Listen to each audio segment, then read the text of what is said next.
২৫০ বছরের ইতিহাস ধারণ করা নবাবী প্রাসাদ এখনও দাঁড়িয়ে আছে বুড়িগঙ্গা নদীর তীরে। ১৮৫৯ সালে নবাব আবদুল গনি প্রাসাদটির নির্মাণ কাজ শুরু করে, যা শেষ হয় ১৮৭২ সালে। তিনি তার বড় ছেলে খাজা আহসান-উল্লাহর নাম অনুসারে প্রাসাদের নাম রাখে আহসান মঞ্জিল। আমার বাসা থেকে আহসান মঞ্জিলের উদ্দেশ্যে বের হয়ে গেলাম, তারপর একটা অটোতে উঠলাম। আমি এর আগে অনেকবার নবাব বাড়ি গিয়েছি। ছোটবেলা থেকে আমার ইতিহাস দেখতে এবং জানতে খুবই ভালো লাগে।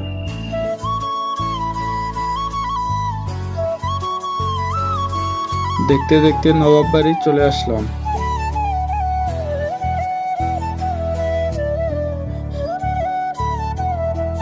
টিকিট নেওয়ার জন্য অনেকক্ষণ লাইনে দাঁড়িয়েছিলাম। অবশেষে টিকিট হাতে পেলাম। এইবার ভেতরে প্রবেশ করার পালা।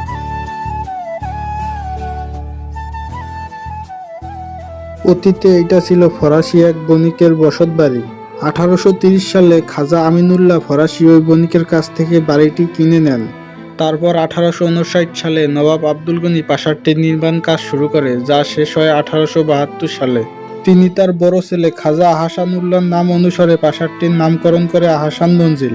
১৯০১ সালে নবাব আহসান-উল্লাহর মৃত্যুর পর এই প্রাসাদটি ধীরে ধীরে তার আগের জৌলস হারাতে থাকে।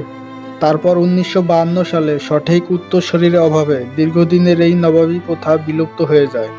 পরবর্তীতে ১৯৭৪ সালে বাংলাদেশ সরকার এই ভবনটির দায়িত্ব নেন। ১৯৮৫ সালে বাংলাদেশ সরকার প্রাসাদটির সংস্কার করে। পরবর্তীতে ১৯৯২ সালে এটিকে জাতীয় জাদুঘর হিসেবে জনসাধারণের জন্য উন্মুক্ত করে দেওয়া হয়।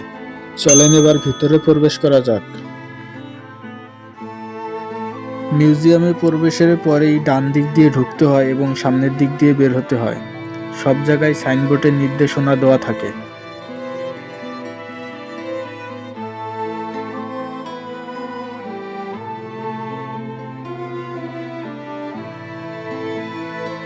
উনিশশো ৪ সালে যখন লর্ড কার্জন ঢাকা সফরে আসেন, তখন নবাব সলিমুল্লাহ তাকে এই প্রাসাদে আতিথেয়তা করেন। তারপর এইখানেই বঙ্গভঙ্গের সূচনা হয়েছিল।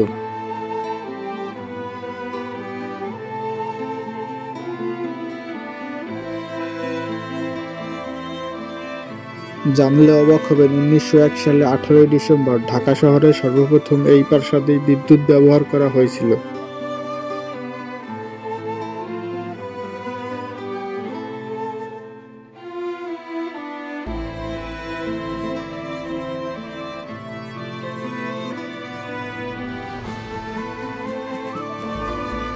উনিশশো ৬ সালে ভারতের নিখিল মুসলিম লীগ এই প্রাসাদেই সংগঠন হয়।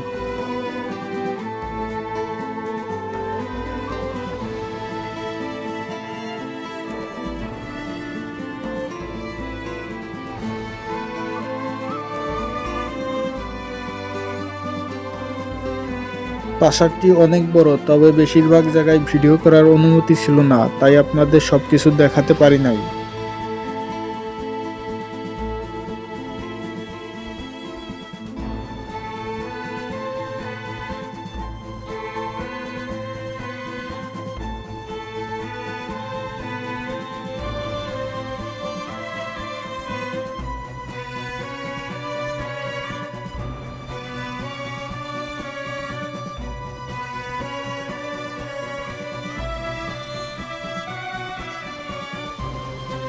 এটা ছিল নবাবদের লাইব্রেরি।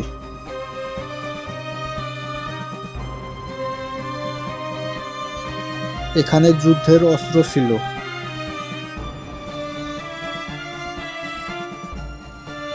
সবকিছু দেখা শেষে প্রাসাদ থেকে বের হয়ে এলাম।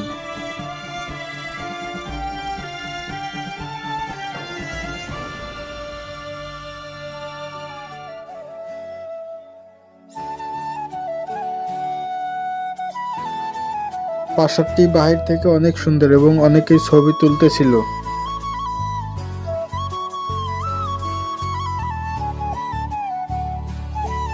সন্ধ্যা হয়ে যাচ্ছে, এখনই বাসায় চলে যাব।